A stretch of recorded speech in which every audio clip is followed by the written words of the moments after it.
Hi, thank you for watching.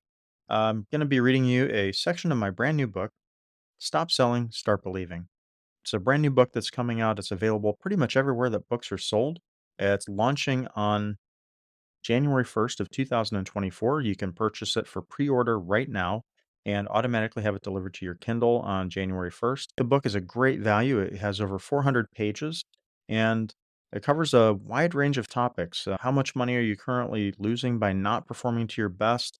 Goal setting, motivational topics, how to build a nonstop lead flow machine so that your pipeline is always full, building quality sales processes, prospecting plans, follow up plans, objection handling, closing, negotiating to keep profits in your pocket.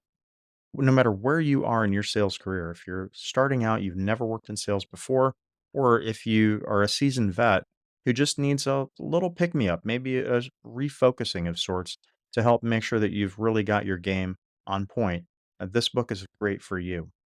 Over the next month, I'm going to be reading sections of the book and posting them here so that you're going to be able to get a little bit of a preview of what this book is like. So, without further ado, this is the first section. How much money is underperforming costing you? How much money is underperforming costing you? Underperforming is costing you more money than you realize. How much more money would you make if you were able to perform at the top of your game? If you could consistently keep your pipeline overflowing, selling an in demand product or service, were compensated fairly, and knew how to handle every objection that your customers do at you? Let's focus on a single challenge of the sales process: lost sales. Let's say you only make $100 per sale and you lose only one sale per week because of an objection that you didn't anticipate. That single lost sale per week turns into $5,200 over the course of a year. If you are losing 2 sales per week, that's $10,400. 4 sales per week, $20,800. And if your average commission on a sale is higher, the cost to your personal income, your family's freedom skyrockets. Since that's all theoretical, let's use an actual job with real numbers. This concept is the same in every industry. But just as an example, I'm going to use the car industry.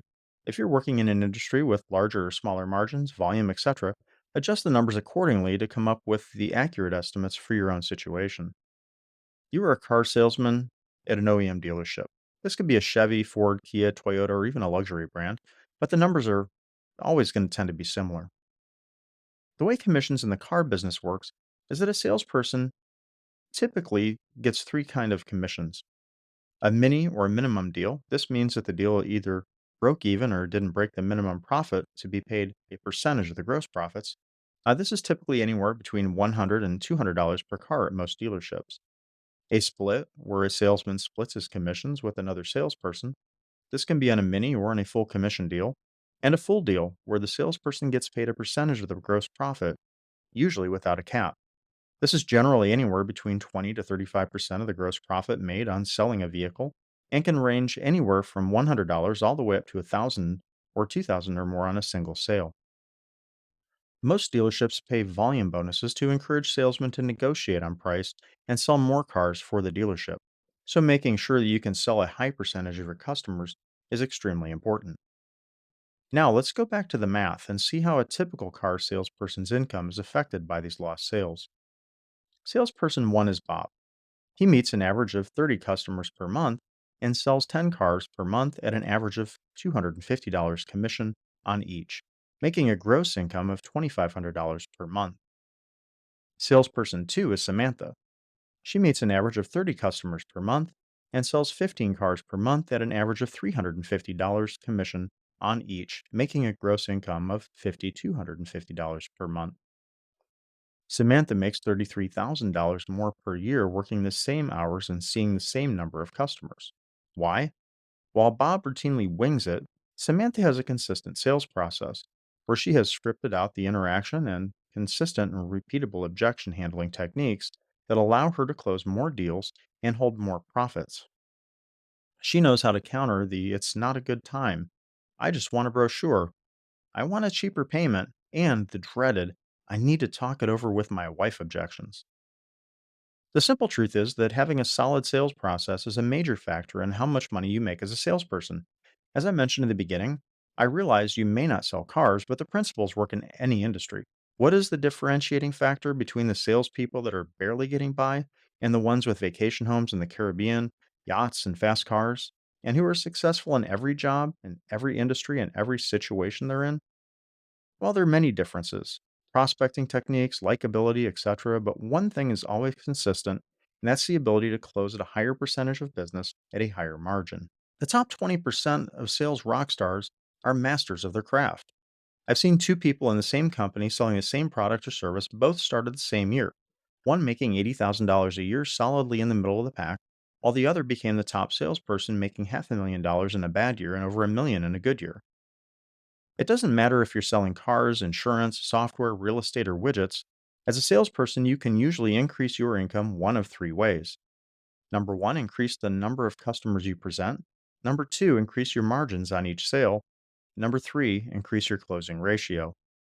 That's right, you can double your income by doubling the number of customers you see, doubling your close ratio, or by doubling your margins. Or, if doubling any of these metrics is unrealistic, you can increase your closing ratio and your margins each by 25% and still double your income. So, if you currently see 20 customers and sell 10 widgets each month, each widget retails for $10,000, your cost is $5,000, and you negotiate it down to $6,000 and make the sale, leaving a margin of $1,000 at 10% commission. That equals $100 each sale, totaling $1,000 per month. And if you increase the margin and the close ratio a reasonable amount, you can sell 15 units at $1,500 margin. At 10% commission, you will receive $2,250 that month. That's an increase in your income of over $27,000 per year. How much money is your average sale? How many have you lost this month, this year? How much money have you lost by being surprised by a customer's objection? And either you lowered your profits to keep them in the game, or you watched them walk out the door and after they left, you had thought of something that you wished you had said to them. What would you have bought with the money that you lost? A new phone? A new car? Vacation? College for your children? What is the kind of knowledge worth to you? Are you willing to take a step back and implement these lessons? All right. Well, thank you much for watching this. That's just a taste of one of the very first sections of this book. As I mentioned, this is 400 pages of lessons that I learned over a decade as a sales recruiter and over a 30-year sales career myself, selling everything from art, horses, cars, insurance, you name it, I've probably sold it. And I'm going to share all that knowledge with you here. Again, stop selling, start believing. Available everywhere now.